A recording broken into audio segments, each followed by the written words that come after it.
Hello Hello there. there. You're entering another plane. A plane where we leave behind the logistical issues, the canon continuity, and the Easter eggs. Only here are thematic ideas and symbolic imagery.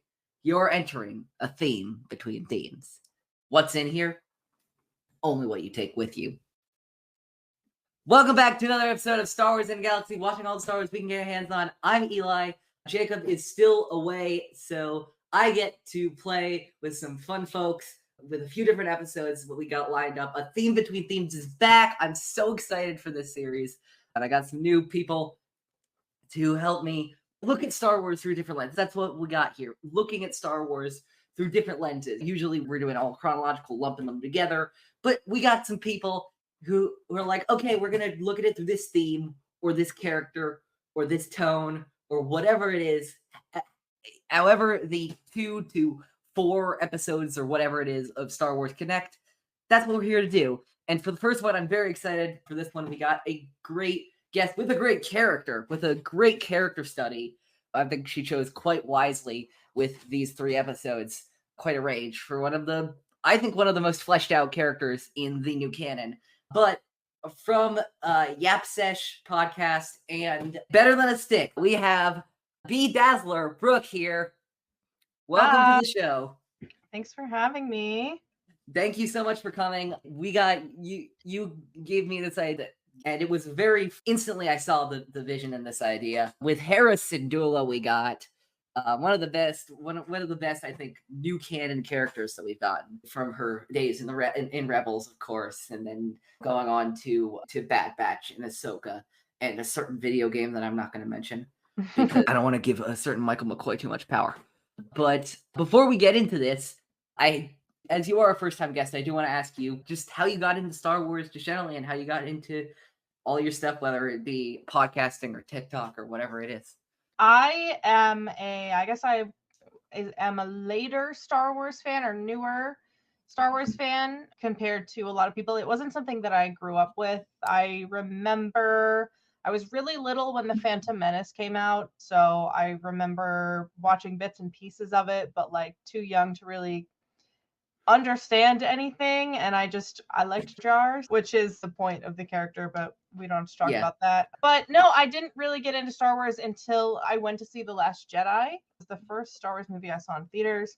It was like 3 or 4 days before I graduated college because I had a winter graduation, and it like blew me away with how like awesome it was. And I was like, wow, I didn't know Star Wars could be this. Because I think I had watched the original trilogy and then I watched The Force Awakens just at home just to catch up so I could go see The Last Jedi.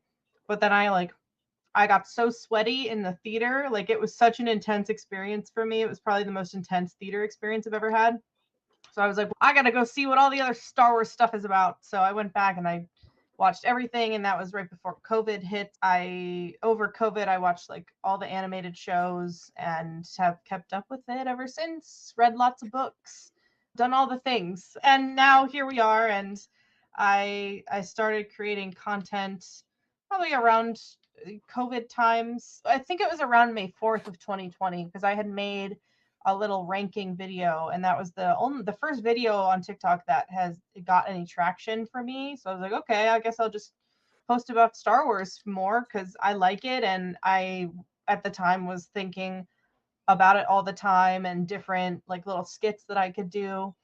And since then, it's just grown into more stuff. I love a lot of other things too. So I talk about video games and movies and other franchise things. And I've gotten more into cosplay than I ever was.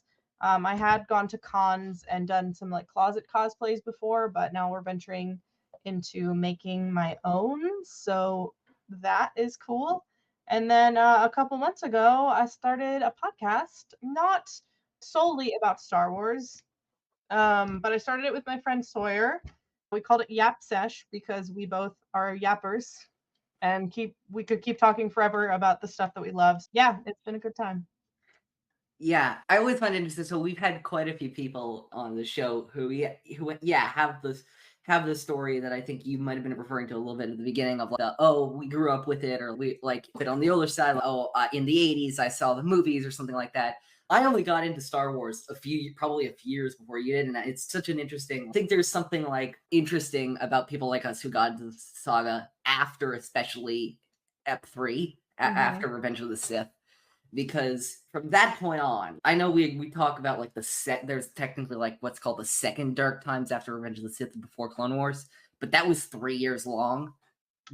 Star Wars really hasn't stopped since then, whether it be Clone Wars or anything like that. So I think, and obviously you think about all the kids right now who are getting into Star Wars because of Grogu, because of Rey, because of whoever.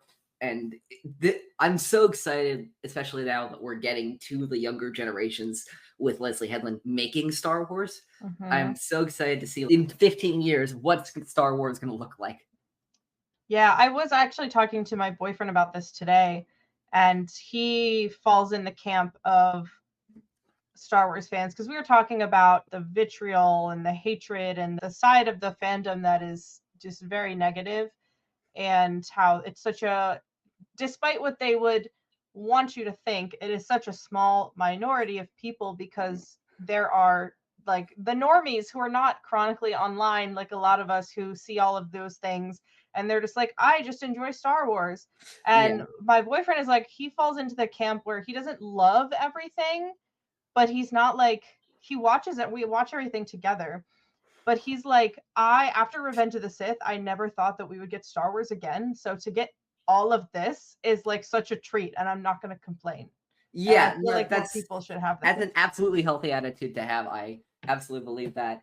And to your point about like, the whole, not everybody is as chronically online as we are. Like I try that makes, I feel like for me, that makes a lot of the stuff that we fight about online exponentially funnier. Yeah. If you said to anybody, a regular normal Star Wars fan, fire in space, they would be like, what the hell are you talking about? Yeah, and just like, the layers of drama that like Star Wars Twitter goes through, like trying to explain that to a normal human being would look at me like I have 3 heads. Like, yes, so here is Wikipedia, the website encyclopedia, and all of this shit happened. And also one time there was this guy who had a puppet, and the puppet would talk about Star Wars, but then it turns out that this guy was super homophobic, and then he had the puppet spewing this homophobic rhetoric, and then he got exiled from Star Wars TikTok, and it's so ridiculous. Trying to explain that to anybody, they'd be like, what the fuck is wrong with you? I remember a friend of mine who is not on Star Wars Twitter, but like lurks a lot there. I think he was trying to tell one of his friends who had no idea any of this. Like they were on a call. I think this was like they were on a long call on a long road trip, and they decided to explain like all of Star Wars Twitter drama. This was like a few years ago in 3 hours. And by the end of it, the person was like, again, they couldn't see each other obviously because it's on call, but like the person was like, what the hell are you talking about? There's so many layers of context, and when you say, it's funny because it's like it feels very serious when it's happening when you're reading through Star Wars Twitter, but then when you verbalize it, you're like, this is so stupid. Yeah, I felt like an idiot discussing this. Yeah, no, it's a crazy fandom out there. But I will say, as a bad segue here, I will just say that there are, and I think you and I very much agree on this. Hope I'm speaking for you on this. A lot to love about this new canon stuff, and one of them is, of course, our girl Hera Syndulla right here. Yeah, I'm just gonna do a quick summary of what we watched today, and then we'll get into what we thought about all of this stuff. First thing we watched is an episode we've watched on In a Galaxy before, Devil's Deal, Season 1, Episode 11 of Star Wars The Bad Batch. The Empire has completed its takeover and occupation of the planet Ryloth. But the Empire is having a hard time convincing the people of Ryloth to side with their occupiers for obvious reasons. So they turn to former freedom fighter Yap Syndulla to garner sympathy to curry favor with the new regime to the citizens of Ryloth. Syndulla and his lieutenants are not so incredibly sure about the Empire, but they figure that if it promotes peace, then it's probably best for their planet. At least he thinks that. One of his main lieutenants, Gobi Glee, has some other ideas about that and enlists, among other people, Cham's daughter, Hera, in some supply runs, help, some supposedly innocent supply runs that maybe we're doing a little bit more than he might have alluded to. Gets some into some entanglements with clone troopers, and Cham and his wife Eleni have to bail her out of stuff, along with her droid that she found a few years ago in a crashed Y-wing C-110P or chopper. Eventually, Glee recruits Hera on a run to a nearby moon where they pick up some weapons from a certain group of genetically modified clone troopers, where Hera talks with the young girl in their batch, I guess, calling it explicitly, Omega, about the sensation of flying and how to her flying is like a feeling, which we'll get to. Later, on approach back to Ryloth, Gobi's group is captured by the Empire, and Cham and Eleni rush to save their daughter from the Empire's grip, which seemingly works except for when the Imperial Senator for Ryloth, Orn Freytah, is seemingly shot dead, and it is blamed on Cham. It'll wrap up in Rescue of Ryloth, which we didn't do here, but that's fine, because it's not about Batch, it's about Hera. In Homecoming, it's about a mission with grown-up Hera Syndulla and the Ghost crew now to steal some more ships to create a mobile base for their growing rebel cell. They reluctantly team back up with Cham Syndulla, who, along with a more grown-up Gobi Glee and Numa, has some different ideas about how to wage war since the death of Eleni an unspecified number of years ago. They dock onto an Imperial ship using a disguise, but quickly Cham and his group of rebel freedom fighters decide to betray the Ghost crew and temporarily incapacitate them until they wake up and corner Cham's crew and convince them to fight not just for Ryloth, but for the entire galaxy. They eventually decide to blow up an Imperial Arquitens class command cruiser as a symbol to the Twi'leks of Ryloth. They will not stop fighting, while also taking some more ships for the overall rebellion. And finally, Part 2, Toil and Trouble. After Sabine Wren gets near fatally stabbed on Lothal, Hera and her ally Ahsoka Tano go on a trip to Corellia to investigate some perhaps still Imperial projects on the planet relating to Magistrate Morgan Elsbeth and what she's trying to do reaching the other galaxy. They eventually come upon some trouble with some still loyal Imperials on Corellia that they have to fight through, and Hera and Chopper place a tracker on.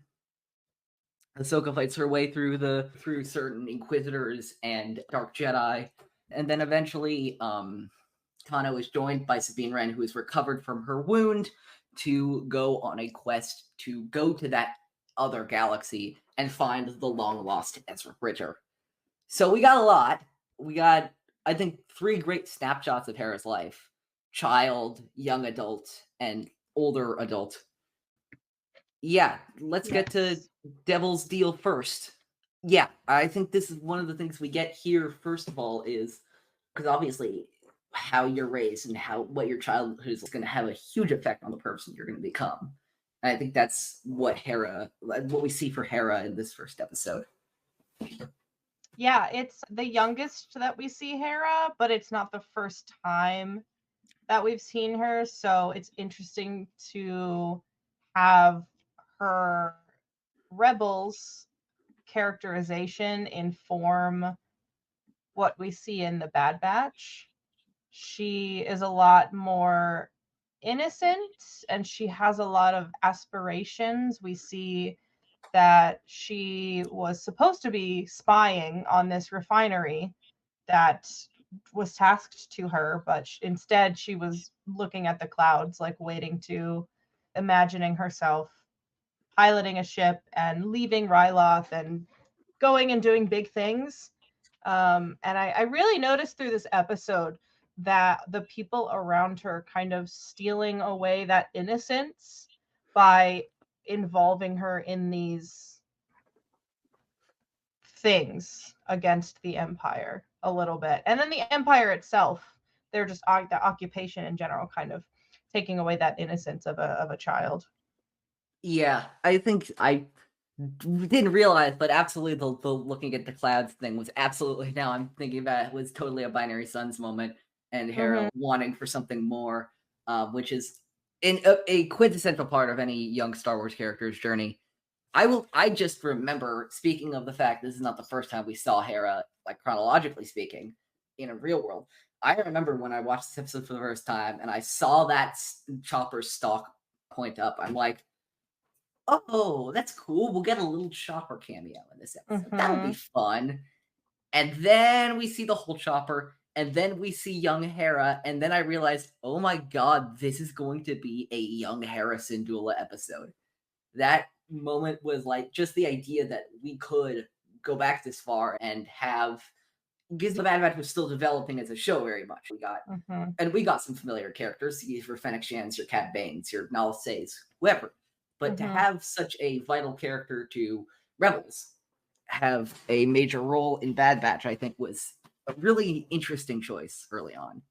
Yeah, and I think it makes sense narratively too with what was happening on Ryloth. I think there's a lot of complaints or discourse about these character cameos that happen in a lot of shows, not just in Star Wars, but Marvel as well, and bringing back old characters for nostalgia reasons.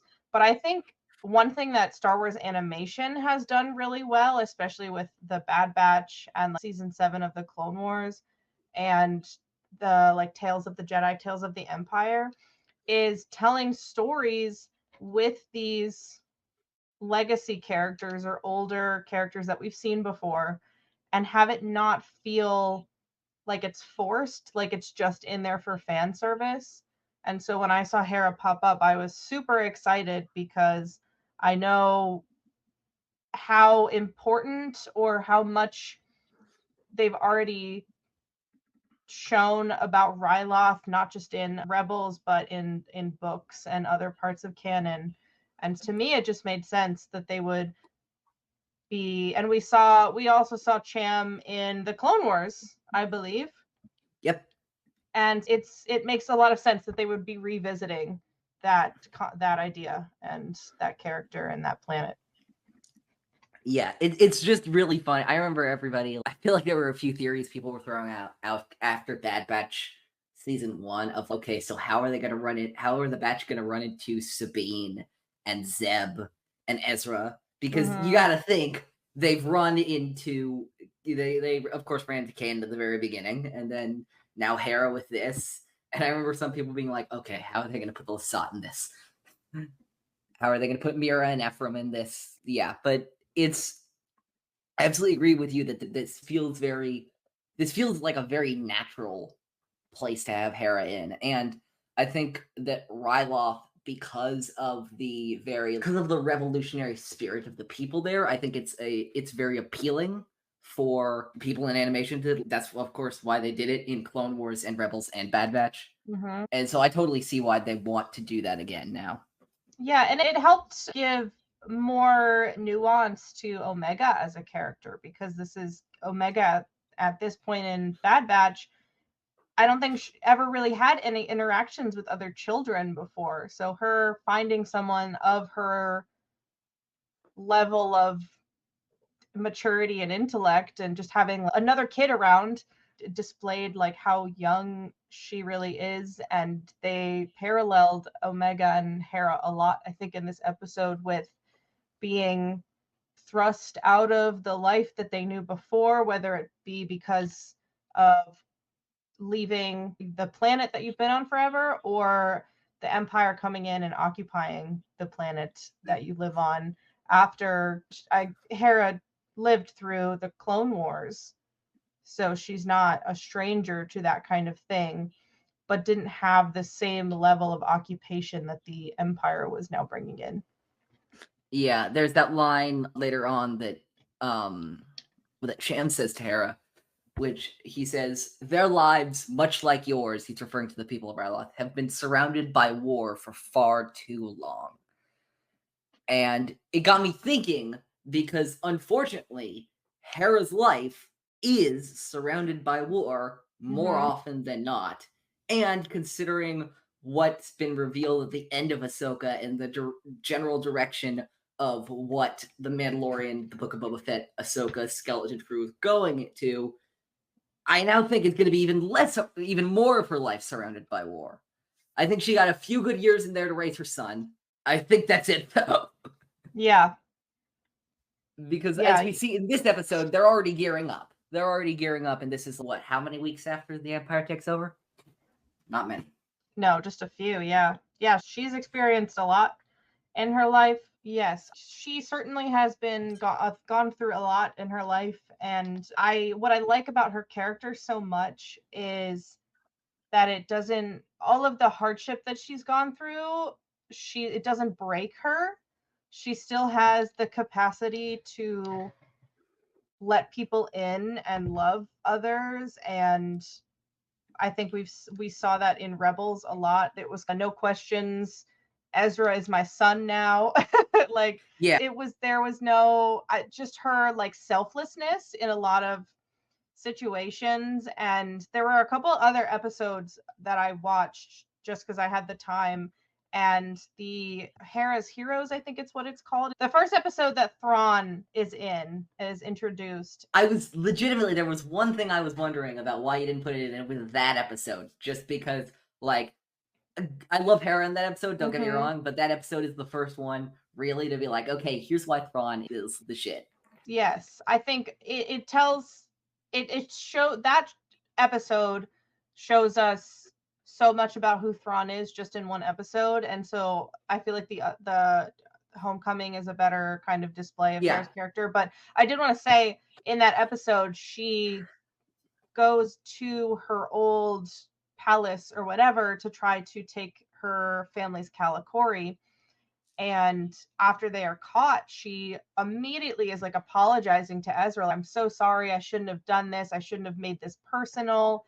And because she's, I think, selfless in so many other ways, that even being selfish in a moment is foreign to her. She doesn't, like, she feels guilty about it. And Ezra's, "No, we wanted to help you because you're our family and we love you." And so I think that is a strength of hers, but also a character flaw, that she does not always give herself the same level of care that she gives to others.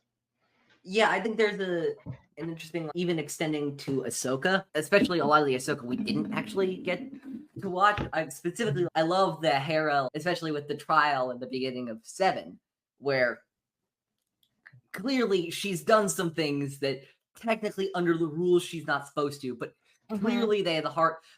Even those weren't selfish. Those were, my friends are trying to find Ezra. And there are these people I really care about, and they're trying to get back together and stop an Imperial invasion. And I love that, like, even when she's cheekily nodding to Jason and going, "When you're the general, you can get your own ship," or something like that, she's still doing it for the same reasons. Yeah, like, you could understand there is maybe a level of it being personal with her wanting to bring Ezra home. But I think she has had more time to mourn over the friends and family that she's lost, because she had to lose Kanan, and then she had to come to terms with that Ezra was gone. And I think she could see that Sabine especially was not on that same level of acceptance of them being gone. And so I think her using her privilege of her position was more of a selfless act than it was acting in any kind of self-interest, if that makes sense. There's a little bit of it, Absolutely. but it was more for, I think, Sabine. Yeah. And yeah, I was just looking at my notes as well. And I think her selflessness, I will say, I think not only grounds her as, I think obviously she is one of the best military leaders that the rebellion has to offer. But I also think an underrated part of Hera is that she's one of the best moral leaders that the rebellion offers. She is, as opposed to some others who may fight against the Empire, not naming names, but I think we all know who I'm talking about. I have two names in my head. She knows how to fight the right way. She knows how to keep a clear eye on what the goals are and not getting too bogged down in her own hubris. And I think that very much starts here. One way, I think actually a lot of Hera's best traits, and it's tricky because we only see this character in 2 episodes, and I'd love to get more development on them. Hera's a lot like her mother. Like, I basically felt like it basically felt in these 2 Bad Batch episodes to me, Hera was just like a sort of like a miniature version of her mother. Of course, she has a lot of her father's fighting spirit in her, but we'll see how narrow-minded he gets in Homecoming. But she is always able to see the bigger picture. She's always able to go, no, we're fighting about all of this, not just this little speck. Yeah, no, for sure. There's a lot that can be said about certain characters that choose the route of by any means necessary. That's, I feel like, a whole larger conversation, but yeah, of when that is needed and when it's appropriate and when it's gone too far. But generally, the idea is like by any means necessary. And I think Hera has the view of, but if everybody is gone around you, why does it even matter? What's the point of all of this destruction if there's no one left that you love and care about to enjoy this newfound freedom? And I think she cares so much about the people that are around her that she's always thinking about them. And she's always thinking about, she is thinking about the bigger picture, because that was a big source of conflict between her and her father. Her father was very interested in protecting Ryloth as a country, there is nothing wrong with that in theory. But Hera, I think in the Rebels episode we watched, was able to show him a little bit of a bigger picture. It's, we are not in a vacuum on this planet. We are in a greater galaxy, and if we can't help others, what's the point? Yeah, I think it's a very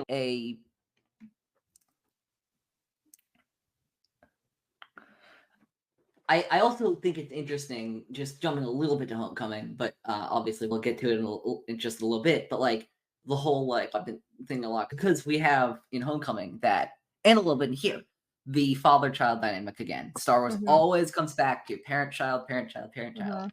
And like I was thinking, we get our own.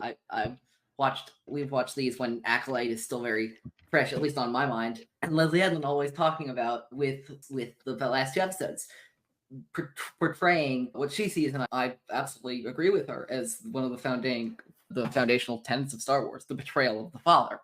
And we get quite a literal betrayal of the father in Homecoming. And what I think is interesting is usually it's like in these kind of relationships, I often feel as depicted in media, it's the parent with more wisdom and worldly knowledge convincing the child to see the bigger picture. This time, it's the child convincing the parent who's gotten too bogged down in their old ways to see the bigger picture, which I think is an interesting inversion of that trope. I think that I love that these episodes of Rebels came out before the Bad Batch, but I love that Bad Batch is now able to inform these characters that we see and what they've become in Rebels, because we know that Hera's mother was very important to her, very important to their family, and like you said, she was very similar, as we see in this episode of The Bad Batch, that her mother is the one that is initially more distrustful and suspicious of the Empire, whereas Cham is acting in the best, what he thinks is the best interest for the planet and not the galaxy as a whole. And I can see both character traits of Hera's parents have been passed down onto her. Yeah, no, it's absolutely interesting. And to see, of course, now I'm hoping to see a lot more of this now that I'm crossing my fingers that Jason will hopefully be a bigger character as we explore this era of The Mandalorian and beyond. Like how what his relationship with his mother is like. And since we've known Hera so much as the daughter, I'm now interested in her as the mother.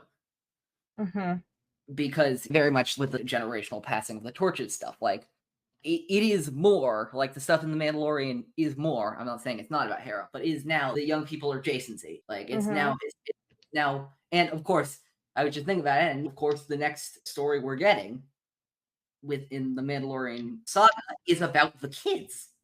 It's always back to the kids, and I'm interested to see how that will play out.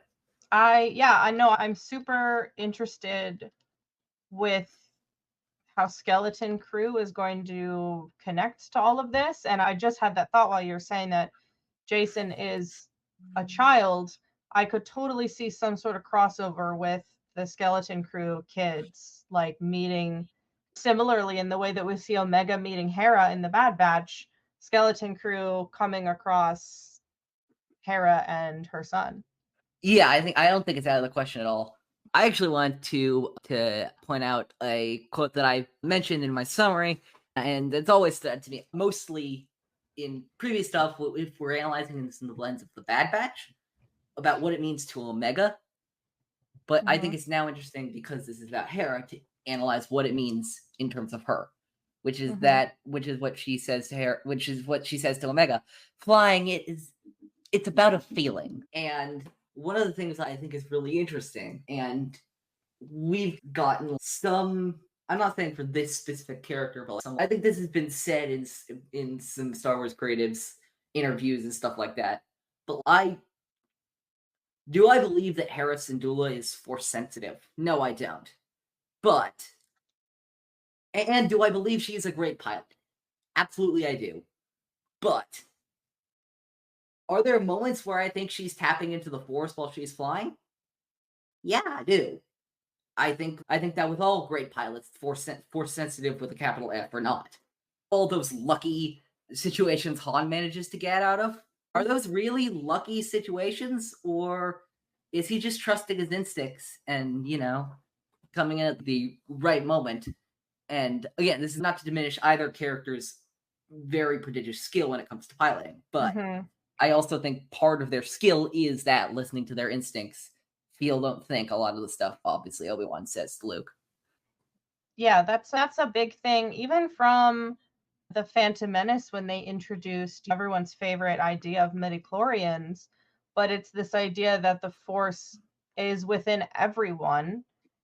I think, to me, that means that everyone has a certain level of instinct that's driven by the Force, like you said, with Han Solo and Hera, and that there's with some of the newer Star Wars projects, it's reshaping what we know the Force to be, especially with the High Republic. I love that every Jedi, they describe that every Jedi sees the Force in a different way.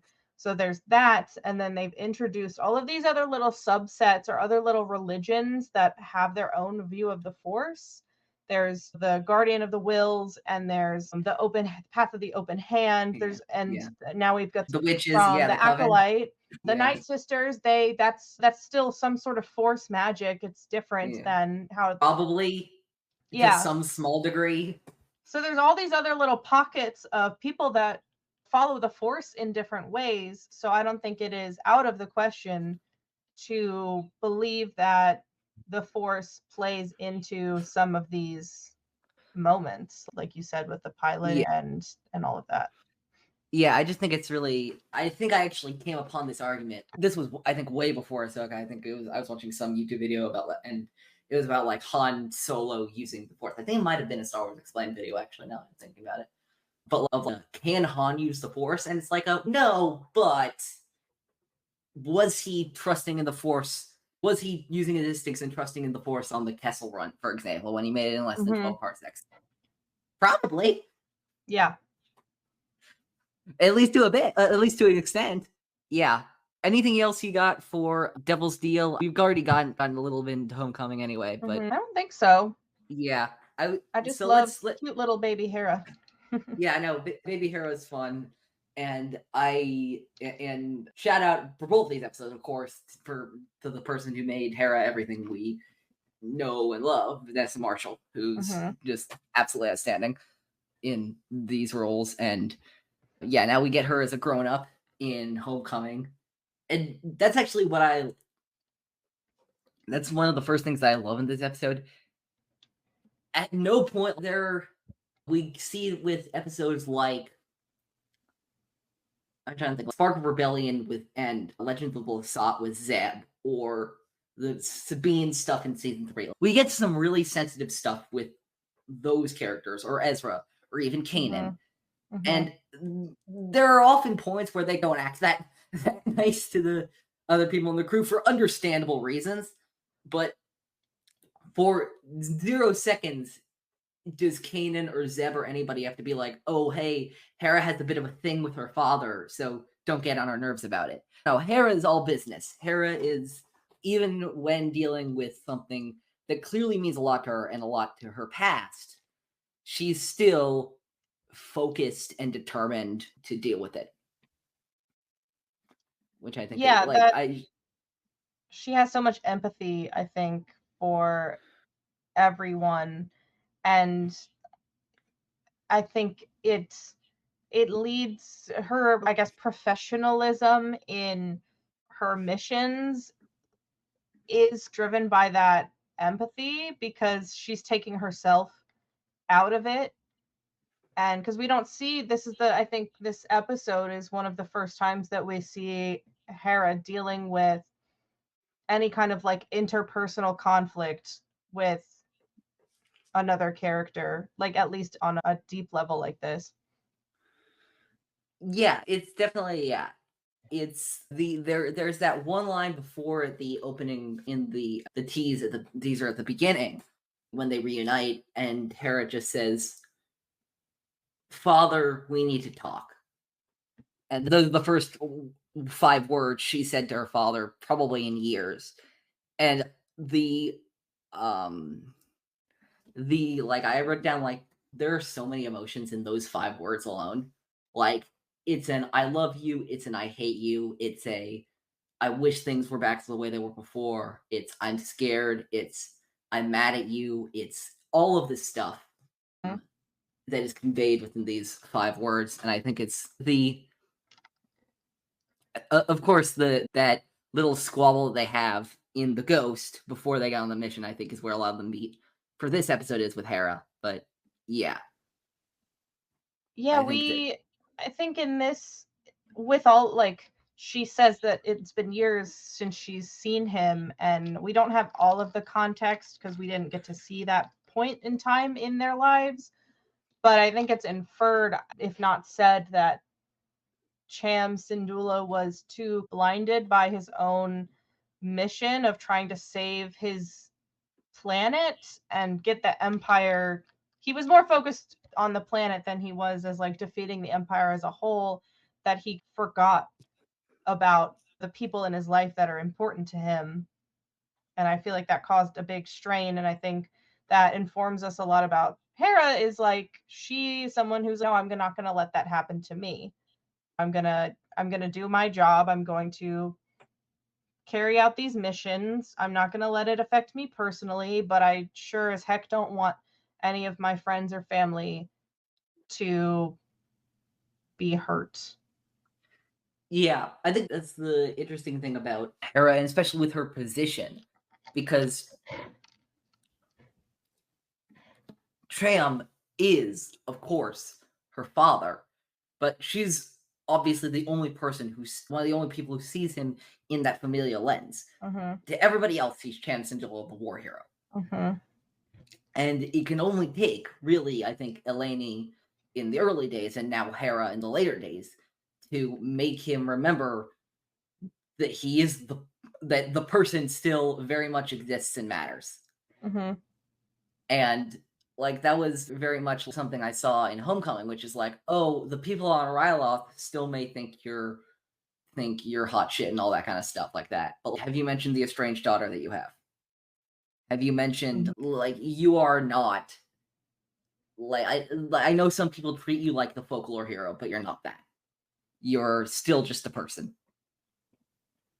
Yes, he, I think, is trying to live up to something and forgetting about what's really important. And a lot of Hera's character is reminding the people around her what is at stake and what's important. And I think that dichotomy between the two characters is really, it's something that I think a lot of people can probably relate to. I think a lot of people have parents that are very, like parents that are either of the boomer generation, I would say, were very invested in this, not to get like political or whatever, but they're very invested in this idea of keeping up with the Joneses and the American dream. And so they had to have an outward front that like everything was great, we're super awesome, and our family's great, but then actually ignoring the internal problems that were there, and that family is about love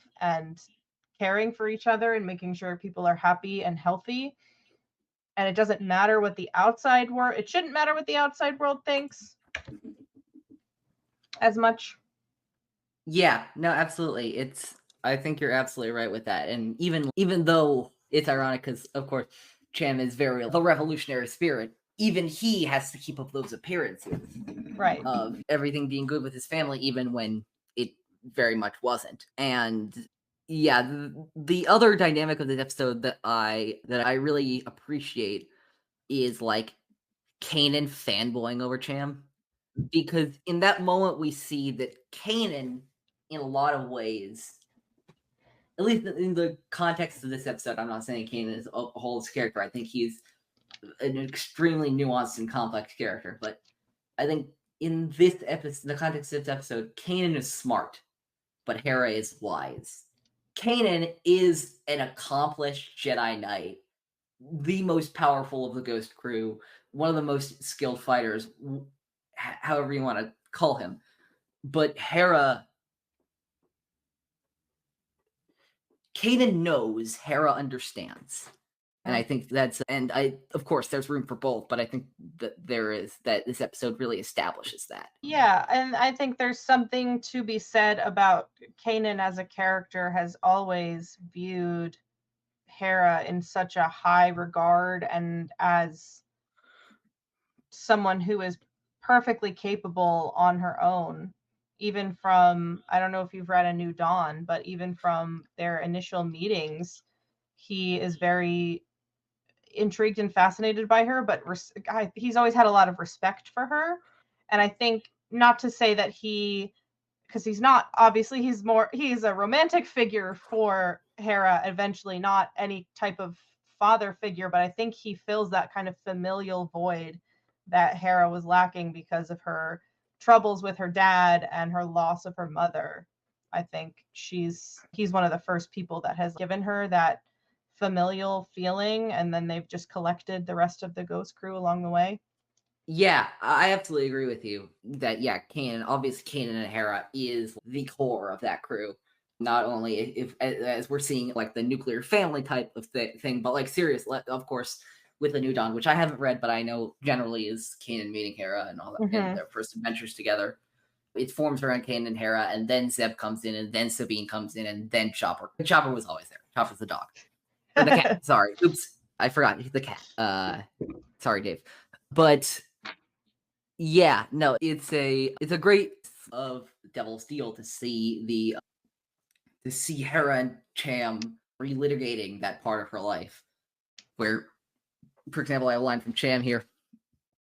"This is what's wrong with you, child. You hold on to the wrong things, devote your time and effort to lost causes. What a waste. And I think the most interesting thing is that Hera spends the rest of the episode proving that sentiment wrong. Mm-hmm.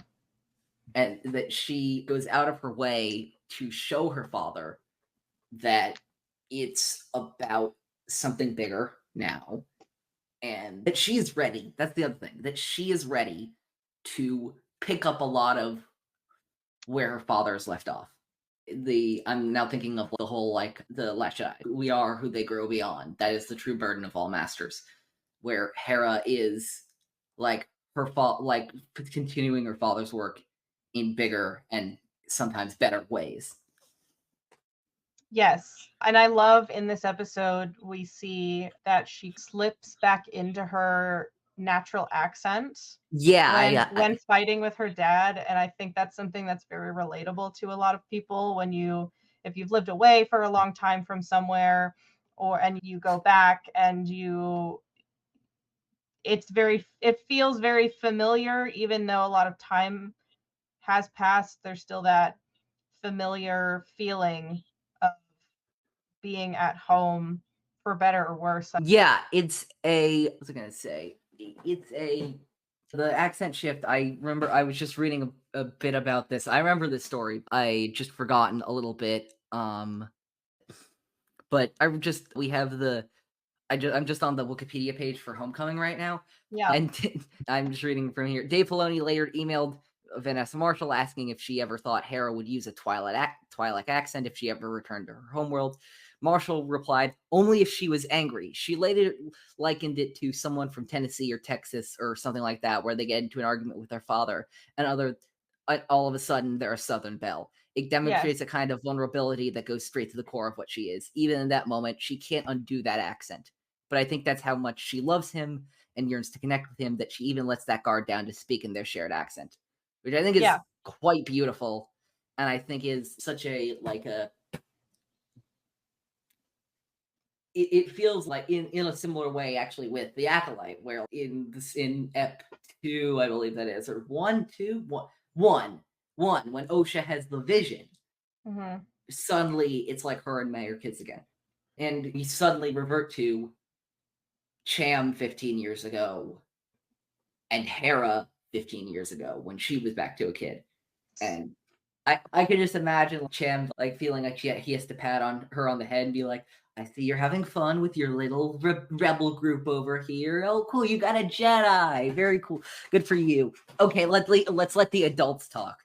But part of this episode is realizing, no, Hera is the adults.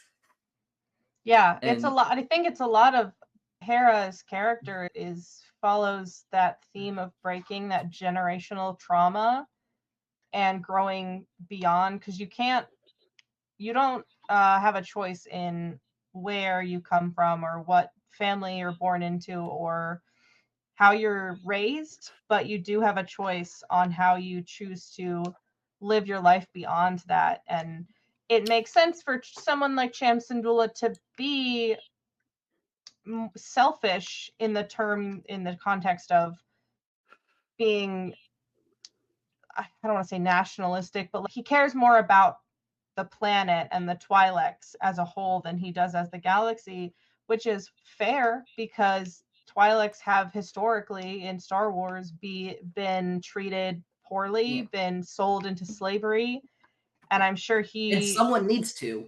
Yeah, so someone has to advocate for them. So it makes complete sense why he is the way he is, but it also makes complete sense how Hera turned out the way she is, because she grew up in a different circumstance and can see a bigger picture and doesn't want to make the same mistakes that her dad has. Yeah, absolutely. And of course we wrapped it up at the end of the episode with the line, I am proud of you, Captain Syndulla. And him officially acknowledging the rank, like acknowledging his daughter as not just his daughter, but a leader in the rebellion. I remember there was a source, a Canadian Universe source book. I'm a huge fan of these. The Rebel Files. It came out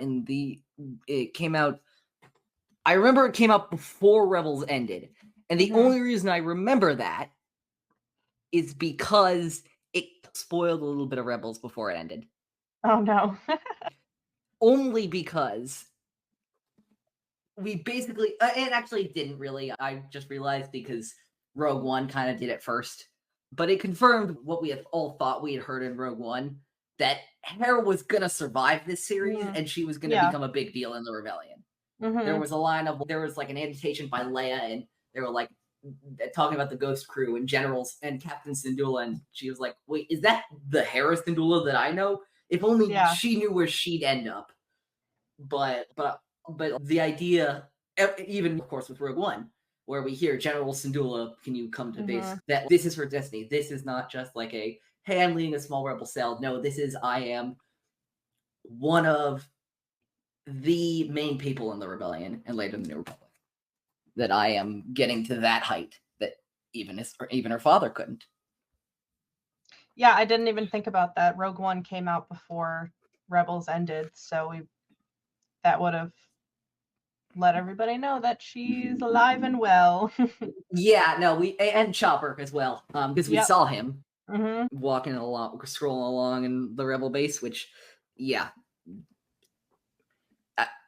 I remember there were so many, oh, is Ezra going to turn to the dark side? Oh my god, like, a lot of them was, is Kanan going to die, which, spoiler, but yeah. People got that one a little too right. Yeah. But yeah. Do you have anything else for Homecoming, or should we get on to Toil and Trouble? Yeah, let's do it. Let's move on to the next So, Ahsoka. as we were talking a little bit before we were recording, and I was saying that this is the first time I've watched an episode of Ahsoka full the way through since it came out. And I just remember, because this is probably my least favorite, or maybe second least favorite episode of this show. God, is this show so good. I love this show so much. And I also love, I will say, of course, now we're getting away from Vanessa Marshall Hera to Mary Elizabeth Winstead Hera. And she picks it up flawlessly. I really think she does. Here's the thing. I feel like when you're talking about live action adaptations of animated characters, there is live action adaptations of animated characters in Star Wars. And then there's whatever the fuck Iman Esfandi was on. Those are the two categories. Perfection. Yes, exactly. He was plucked out of the animated series and put into literally human form. Being Ezra Bridger. There's the other ones, and then there's Iman Esfandi embodying Ezra Bridger. Yeah, I know we're talking about Hera, but I just want to, that moment where he is next to Sabine, and I'm trying to remember the context, but he just does this little shrug. I'm like, that's Ezra. That's all I needed to see. Our boy is back. The moment at the end of Jedi Witch and the Warlord, where he gets on, where the stormtroopers are starting to report in on the comms, and he gets on the comms and pretends they're all like, "Okay, yeah, we're back. We're so back." I know. Ugh, it's so good. I got to talk to him a little bit at Fan Expo in Philadelphia, and I told him, I was like, I love watching your journey into Star Wars, because he's been watching through like the Bad Batch and all this stuff. And he's just as much of a nerd as all of us, and it brings me so much joy. Iman being on Star Wars Twitter as much as we all are is maybe one of the funniest but most heartwarming and wholesome things we've gotten for the last years of Star Wars. If anyone in Star Wars, it's funny, I say if anyone in Star Wars would be a Star Wars fan, Ezra Bridger. If anyone was to call Grogu Baby Yoda in canon, it would be Ezra, because Ezra has technically met Yoda. And that's the only all he knows of Yoda is that he's Yoda and big and green Jedi. And if he found Grogu, he would be like, "Wow, Baby Yoda." Yeah, I'm also just imagining him being like, "Oh wow, I get to touch one," because every other time he's seen Yoda is in a vision of some kind. Yeah. And he's like, "Wow, these actually exist in real life. They're not just like visions." Yeah, if I have any wish for the Mandalorian and Grogu movie, I want Ezra to meet Grogu so bad. I hope. All I'll say is, because I know like they're starting to ramp up filming right now. Hope Iman Esfandi is available, because God, I need him in that movie. Yeah, I'm like, I don't know where they're gonna go, because I don't know. Has Ahsoka season 2 been confirmed, or it's? Yes, it has been. It got confirmed along with the film. Okay, I couldn't remember. They buried it in the article. It was really freaking weird. The StarWars.com said it'll be it will be the film, The Mandalorian Grogu, will be co-written by Favreau and Dave Filoni, who, by the way, is also doing a second season of Ahsoka. That makes sense, because I'm like, right now, where Ahsoka left off, they're all literally a galaxy away. They have to get back somehow for this Mandalorian movie, but I'm like, maybe they just won't be in the Mandalorian movie, but that doesn't feel right, because it feels like they're moving towards Thrawn being like the baddie of the movie. Yeah.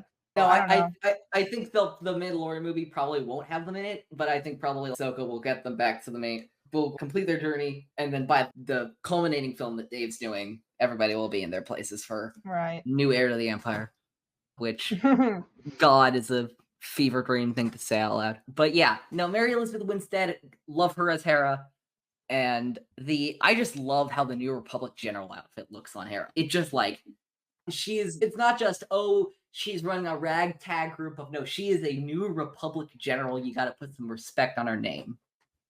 Yeah, I actually felt a lot of watching these in sequential order, like all back to back, reminded me a lot of Leia as a character. And in A Devil's Deal, the music, like the motif that goes with Hera in those episodes, is very reminiscent of Leia's theme or Leia and Han's theme. And it brings me joy, because both Leia and Hera become generals in the rebellion, and she becomes a world-renowned pilot, just like Han Solo. So I love that they've included that music into it.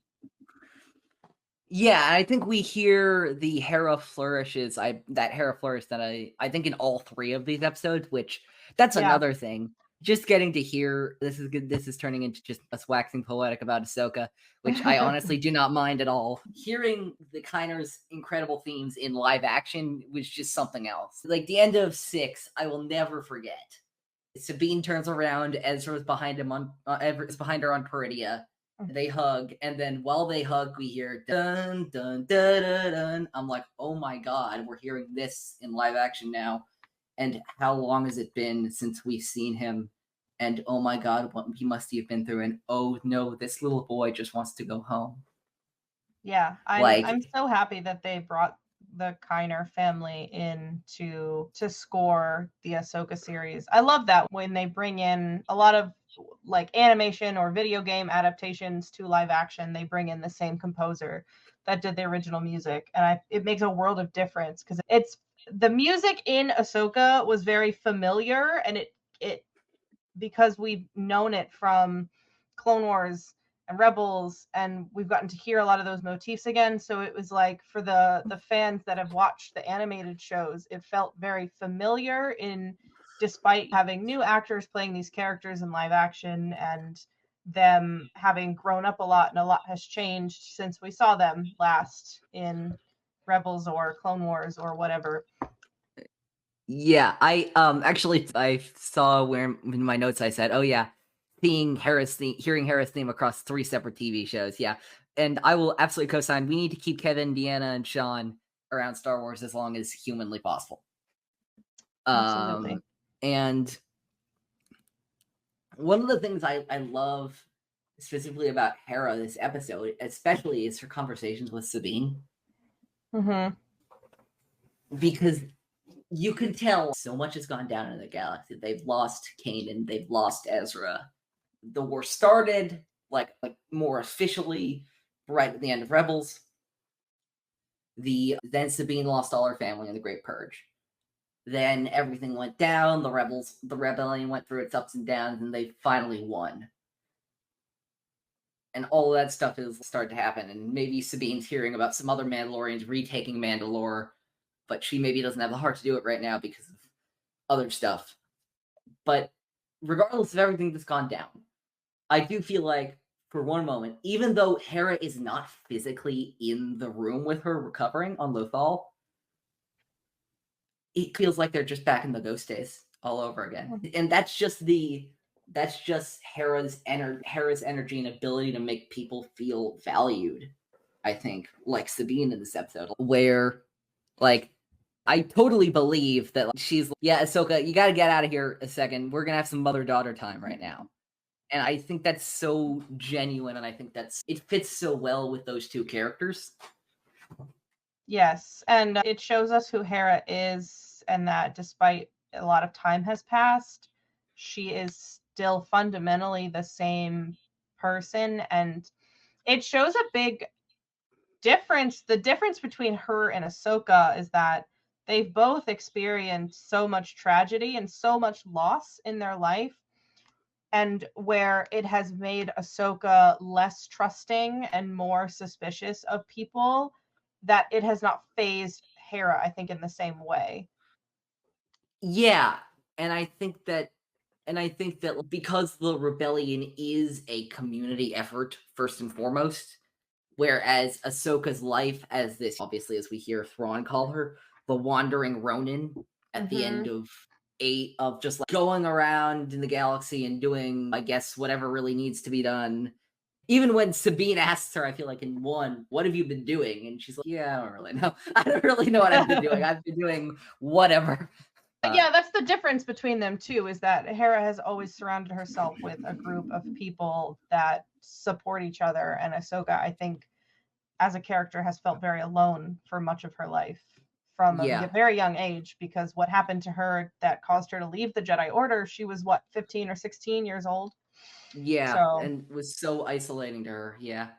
I will say, like, with that little action sequence that we get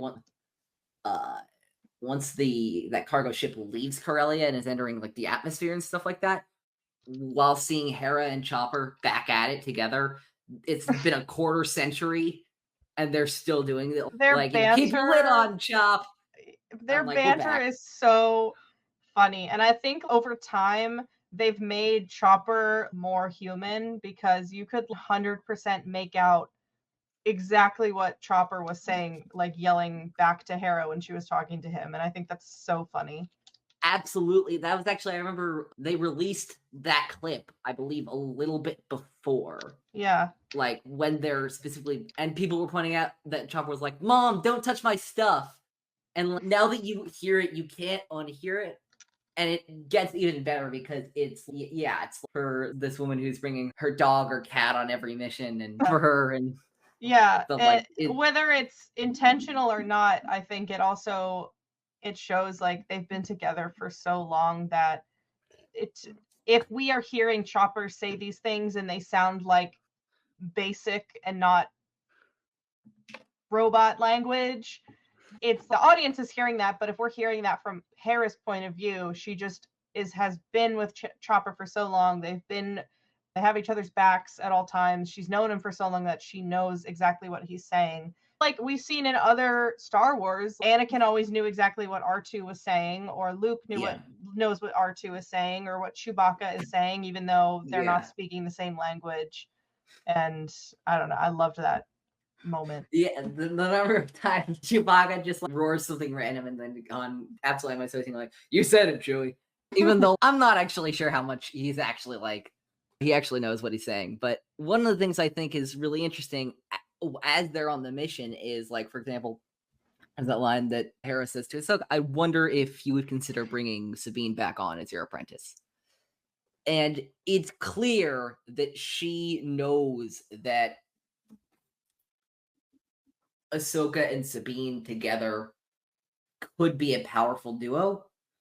All they need is some encouragement. And all that Sabine needs, even though she won't acknowledge it, because Sabine, as a person, has been extremely independent all her life. Sabine needs somebody to advocate for her. And Hera is more than happy to fill that role.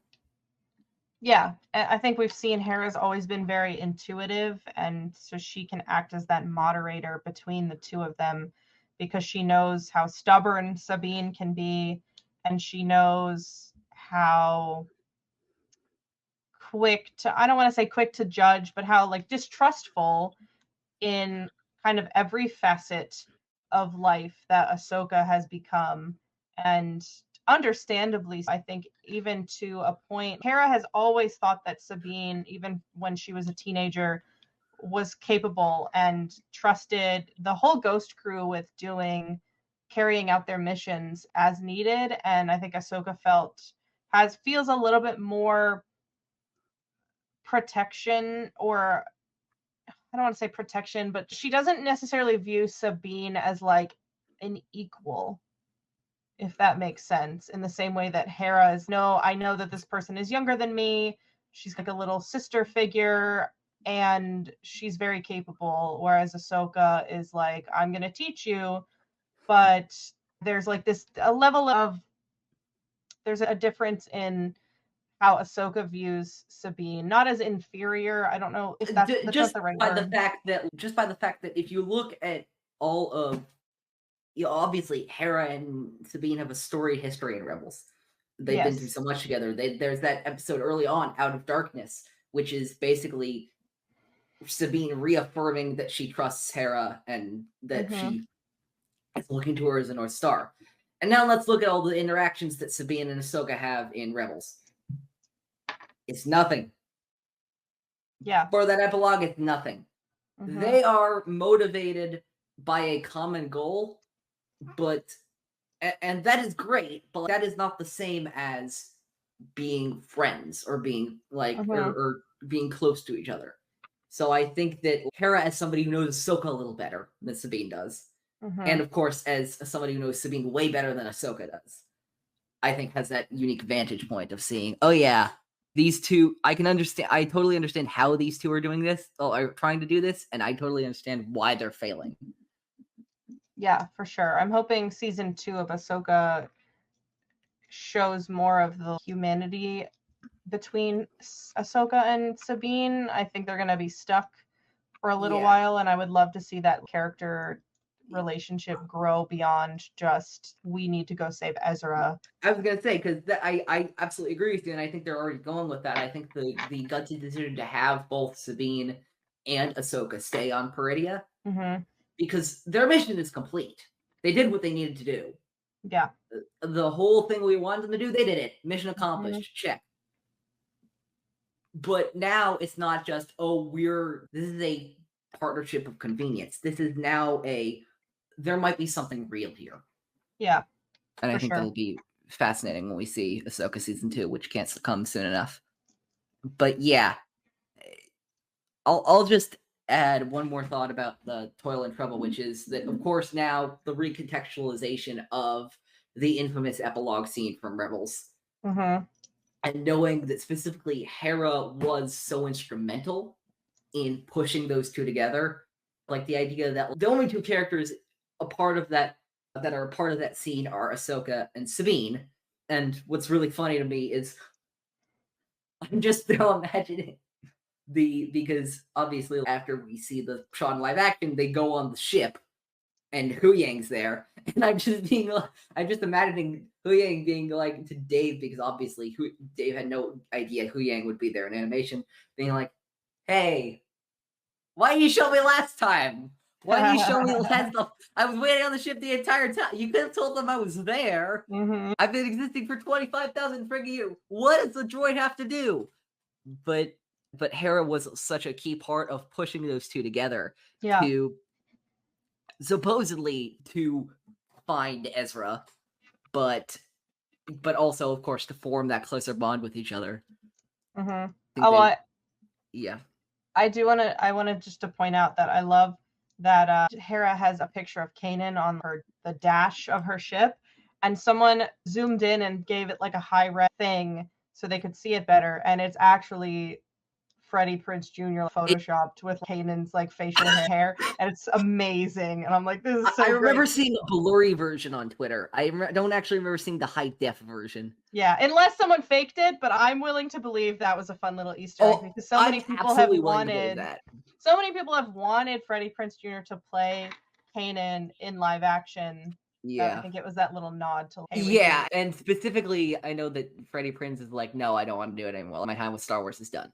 Yeah. So that is a way of acknowledging it without really doing it. Yeah, I absolutely agree. Yeah, no, if Dave can put in the freaking sanctities of the Lord of Kujet from Jedi Fallen Order as an Easter egg in the background of Episode 8, he can absolutely Photoshop Freddie Prinze Jr. Like, I totally believe that they can do that.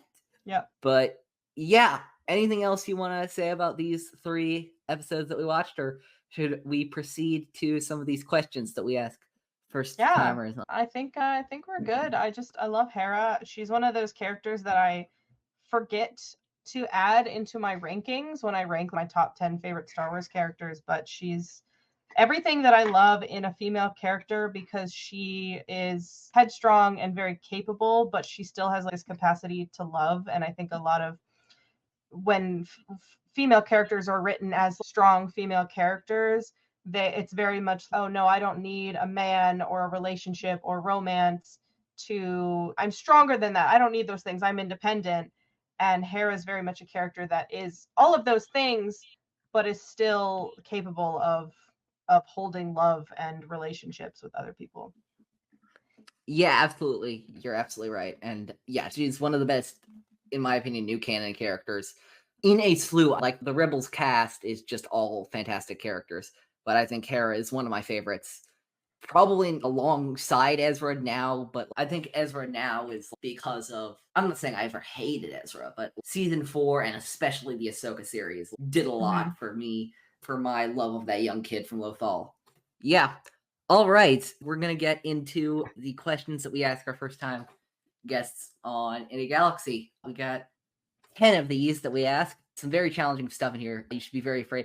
Number 1, who is your favorite Star Wars character? I know, challenging stuff. This one is challenging for me because it depends on the day. I get it. Overall, I like to claim Cal Kestis. I think as my favorite Star Wars character, but I always have I hold Leia in a very high regard, and Ben Solo and Din Djarin is the love of my life. It's hard to rank those top 4, but if I had to pick one out of all of them, I would pick Cal. Here's hoping we get the Jedi 3 as soon as possible. So excited Jedi 3, and I would like Cameron Monaghan in live action, please and thank you. Just discussing this. I think it was, who is this? I think it was Jared and I were discussing this. But yeah, but it seems like overdue at this point. It seems inevitable because why would they make a character like, because in a video game when you do performance capture, you do the performance and the voice, and then the animators can make the character look however they want them to look. Like Roger Clark doesn't look like Arthur Morgan, Troy Baker doesn't look like Joel Miller, but they made Cal Kestis look exactly like Cameron Monaghan. And I'm like, there's got to be a reason. The thing with me is there was no reason for him to be at the Acolyte premiere. Yeah. Like, why was he at the Acolyte premiere? Is it perhaps because he's working on something? I would be okay if we had to wait until after the third Jedi game, because if it is, I'm not saying working something right now. I'm just saying if he got invited at all, that means that like, he's on Lucasfilm's radar. Yeah, I'm very. I hope to get to see a. This is my ultimate fantasy because I had a mild obsession with this line because I just find it funny how it. Because if you click this button, Cal can say it slightly differently every time. But I swear, if Cal gets injured in live action, and then he has to say, "I need a stim BD" in live action, I will die laughing. I will just. Yeah, that would be, honestly, this reminds me, like when Luke Skywalker showed up in The Mandalorian, I was already crying, but as soon as R2 came into the screen, I was a mess and sobbing, and it'll be the same thing if we ever get Cal and BD in live action. Cal is one thing, but then seeing BD one, I don't know, I would just jump off a cliff at that point. We've gotten the BD in live action, which I remember when that thing popped out. Oh my god. I had a lot of people texting me and asking if I was okay. And I was like, no, I am not. No, I'm not. That was I remember seeing that. I'm like, wow, okay. I didn't think they were going to put a BD droid. Wow. What is your Star Wars movie ranking? If you don't have a ranking, it can be like a top 3 or a top 5 or just your favorite. Okay. This is hard for me too. My top 3 favorites in no particular order because it also depends on the day. I love the middle children, as I call them, Attack of the Clones, which is very unpopular opinion. I don't care. I love Attack of the Clones. Fight me. The Last Jedi, another unpopular opinion for some, and Empire Strikes Back. But I got to see Return of the Jedi in theaters when we were in London for Star Wars Celebration, and I watching it in theaters was such an interesting experience because when you're in, I'm much less inclined to check my phone or be doing anything other than watching the movie when I'm in a theater. So I really got to sit down and experience the movie as it was intended to be shown in a theater. And I've grown to love that one a lot more. But all of the other ones, they mix around here and there.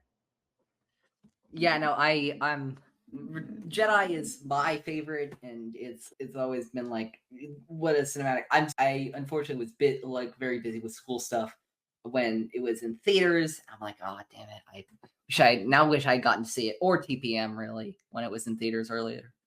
Yeah, my goal is I hope that they re-release all of them at some point, because I guess they did over May 4th. I was gonna say they did the freaking insane thing where they marathoned all 9. Yeah. So I've seen Return of the Jedi and The Phantom Menace in theaters, and Rogue One, because when they re-released Rogue One before Andor, I got to see it because I didn't see it when it came out. And I've seen Return of the Jedi and The Force Awakens with a live orchestra, and that was cool. That is very cool. I think I saw it. Did I see? I'm trying to think. I think I saw New Hope live with an orchestra as well.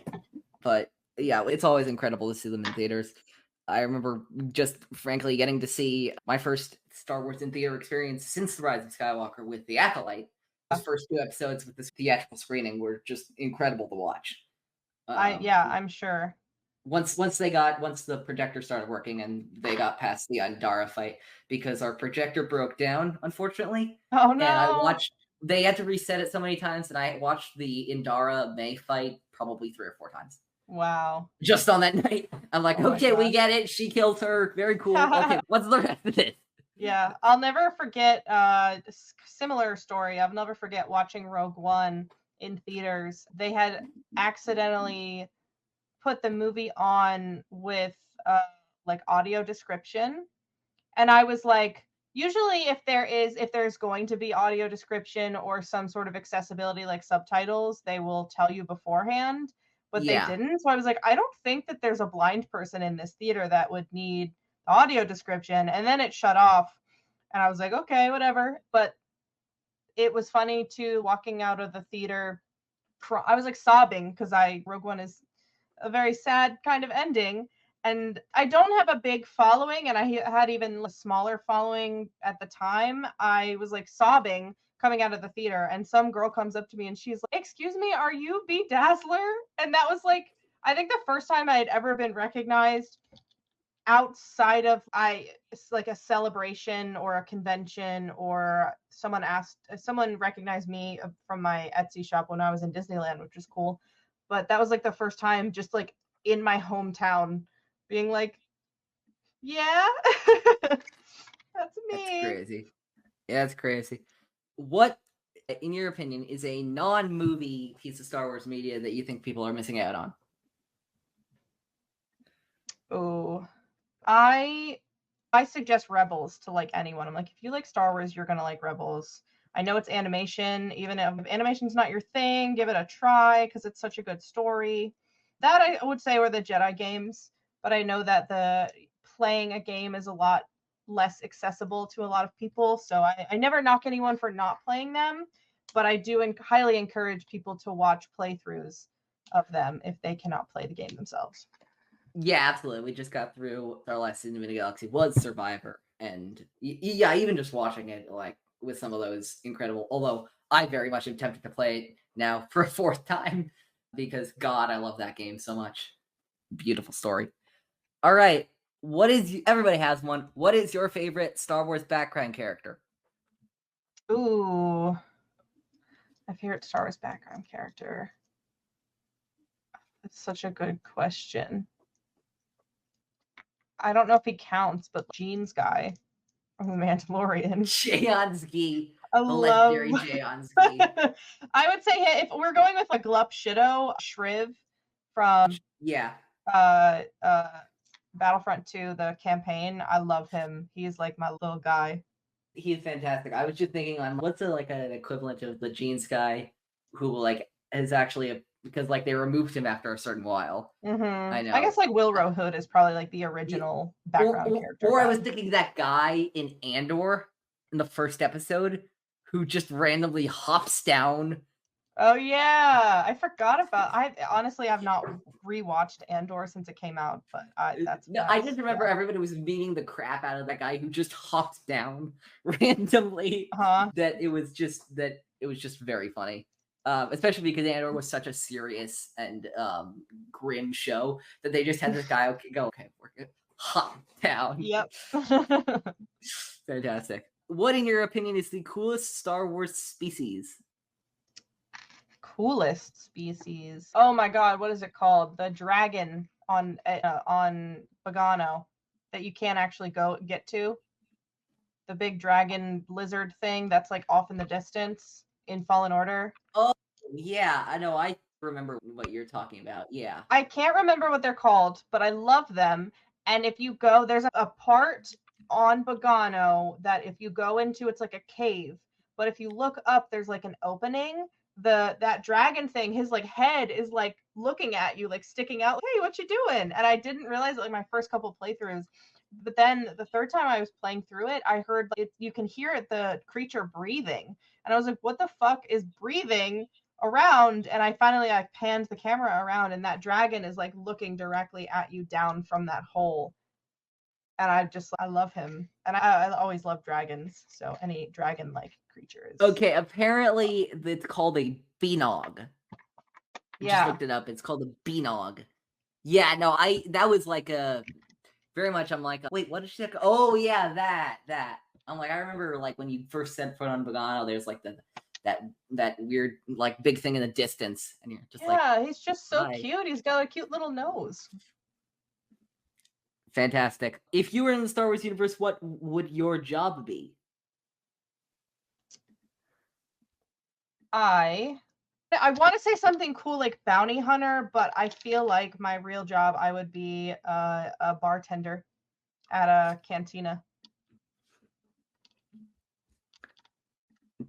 Trying to think, what are you thinking? Probably not Mos Eisley, but I'm trying to think like where the best place would be to bar. I think probably Mos Castle, honestly, probably best place to bartend. Yeah, that would be cool. Mos Eisley, nothing's gonna happen because Mos has got everything under control. Yeah, Takodana or Navarro after it's like rebuilt. Oh yeah, absolutely. Yeah. Post Greek, Greek's got everything. At least Rip Carl Weathers while 3 seasons were happening. Absolutely. Yeah. I know the quote from the beginning, my favorite behind the scenes quote in the history of Star Wars. Yeah, no, so the way Luke destroys the Death Star, this is Anakin destroying a ship that controls all the robots. Yeah, and again, it's like poetry. They rhyme. Every stanza rhymes with the last. Hopefully it'll work. It's the hopefully it'll work at the end that always kills me. It's like George just got done with saying some of the most profound stuff ever, and he's like, maybe, I don't know. Yeah. Relatable. Yeah. What is your favorite poetry it rhymes moment in Star Wars? It can be from anything. Oh, that's hard. I do love hearing the repetition of or variations of "I'm no Jedi." Oh yeah, line. No. Yeah, I'm trying to think. Yeah, obviously we have the Ahsoka in Twilight of the Apprentice. I know Rex says it. Rex says it, and then that's like my favorite Rex moment, actually, by the way. I love that whole episode that he's in. But then Baylan Skoll says it too. Oh. In a different context, but yeah, no, in one of the early episodes, so probably one. Something like, we are no Jedi, like when discussed, are you and your apprentice? No. Yeah. That makes sense. Nice inversion of that trope in Ahsoka's own series with the villains saying that. Right. What is your favorite Star Wars planet? My favorite planet. My favorite planet. I'm like thinking back to all of that. I'm thinking about all the Starbucks mugs that I have with the planets on them. I love the beauty of Naboo, but I don't think I could live there because it seems like it's boring. and weird politics.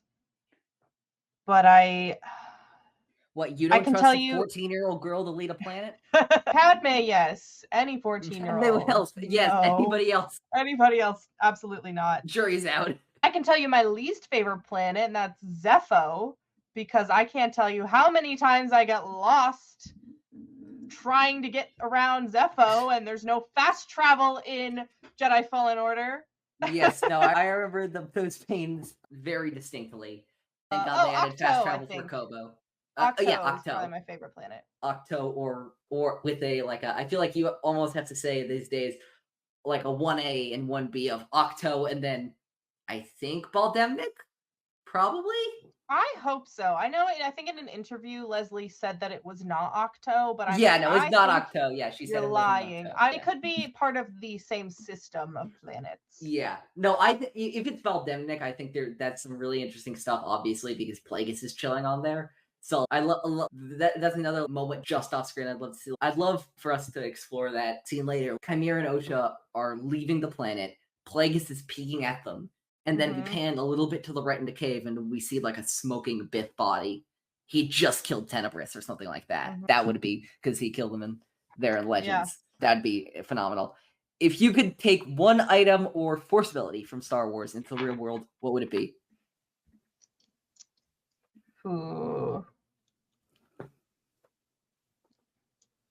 I could take an item or a force ability. I think if I had to pick any item, I don't know. I would pick up either a Lothcat, if that counts, or a BD unit. And if I had to choose a force ability, probably the telekinesis, but not so I could do any crazy shit. Just so if I wanted to reach for something that I wouldn't have to get up. The number of times like reaching for a TV remote or like a glass of water or something like that. Absolutely. Yeah, I think that's honestly I would my not practical use answer. the force for good or bad. I would use it for personal convenience. For convenience, yeah. No, I totally understand that. All right, and our final question, a bit of an Galaxy classic. I'm going to show you a picture of a character. All you need to tell me is how you pronounce the name of this character. Oh, okay. All right. This is it. All right. This bounty hunter lady, the unofficial mascot of the show. She hit the ship. It wasn't her fault that they used a decoy. How her name is pronounced? Yeah, how do you pronounce her name? Is there a right and a wrong answer? No, but I've always said Zam Wessel. Yeah, you and 99% of everybody else, and you're right. There are a few people, not naming names, who have said Zam Wessel, which is not how that works. Which is not how that works. Ironically, one of those people was original actress and voice actress Leanna Walsman in the Star Wars Bounty Hunter game, which confuses everybody. Nobody understands it. Wikipedia doesn't have a canon pronunciation, and it accepts both on the Legends tab. So everybody's confused about this. And by everybody, Jacob, myself, and Devore from formerly of a Large View, of course, who we initially started this feud with, because he swore he pronounced it as Wessel. I'm like, what are you doing? Yeah. And then, of course, I have one final question for this episode, and that is, of course, where can we find you online with all the great stuff you do? Yeah, you can find me _BDazzler_ on most social places, Twitter, Instagram, TikTok, YouTube, Twitch here and there, YouTube occasionally. And you can listen to my podcast that I host with my friend Sawyer, Yap Sesh Podcast. We are currently on Spotify, and then our YouTube channel is called Yap Sesh Squad, because Yap Sesh Podcast was somehow already taken. But we're looking at expanding onto other podcast platforms. Absolutely. We'll link all that in the description of this episode. Yeah, thanks for listening to this episode of Star Wars and Galaxy, a theme between themes. Next week, very excited, friend of this show, friend of both of ours, will be coming on. Jared the Dark Jedi from the Nerd Academy podcast, one of my oldest friends in the Star Wars podcasting community, is doing a theme between themes that only he could plan. Only Jared could do this, and I respect him mightily as much as I'm going to tease him for a little bit of this arrangement. We are watching the theme between themes 5, Hera Syndulla. The theme between theme 6 is called The Acolyte and the Apprentice. We will be watching, Jared's going to be watching a little bit more than I will, but what I'm going to be watching for the episode is episode 8 of the show, officially titled The Acolyte, and clips from the second half of Star Wars The Force Unleashed, because Jared still thinks it's cool to Galen Merrick, apparently. And I'm going to get an earful for saying that, and I'm accepting that. But yeah, I'm really interested to see how because Jared's whole pitch was comparing the master-student relationship. We have May, and we have the Osha Chimere, and then the Osha Soul in Acolyte, and then Galen with Vader and Rom Koda in Force Unleashed. So we'll see how that works out. After a few of these, we'll get back to Intergalaxy proper with season, I believe it is 19 of Star Wars Galaxy, which we're going back to those damn clones again. Bad Batch season 3 we will be doing. Yeah, but in the meantime, you can follow us everywhere at Intergalaxy Pod. You can follow me everywhere. My link tree is linktr.ee/_OGFan327, where you can find me on every platform. You can find us on all the platforms. The Spotify, Apple Podcasts, anywhere you listen to podcasts will be there. And I think, if that's it, all I have to say is may the Force be with you always.